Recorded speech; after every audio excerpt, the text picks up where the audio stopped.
Greetings from Pleasant Meadow, where clouds gathered this morning and we thought we might have rain, but we did have a few drops, and we're thankful for that. Last week we began talking about the life of Moses and the many ways God was his guiding force. His mother hid him in the Nile River beneath some growth to save him from certain death demanded by the Egyptian king. When the king's daughter found him, she took him to the palace and unknowingly selected his own mother to be his nurse. He grew up in the palace and was treated like a prince. He knew he was one of God's chosen people, even though he wore fine Egyptian clothes. One day he saw an Egyptian beating an Israelite slave.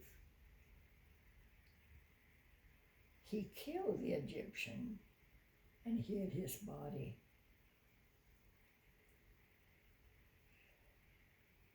He knew the king would have killed him if he ever found him, so he ran away.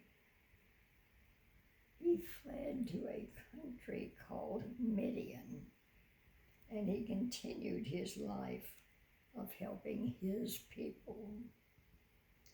His kindness became known to Jethro, a priest, who invited Moses to live with him and his daughters.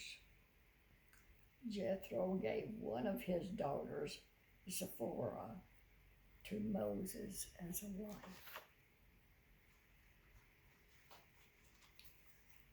Moses worked as a shepherd for many years, taking care of the family's flocks. One day Moses led his sheep to graze on the lower slopes of Mount Sinai. He looked up and saw a strange sight. A bush was on fire, but it did not seem to be burning up in the flames. Suddenly, a voice spoke from the bush. Moses realized it was God's voice. God told Moses that he had seen how unhappy his people were in Egypt. I am going to rescue my people, said God.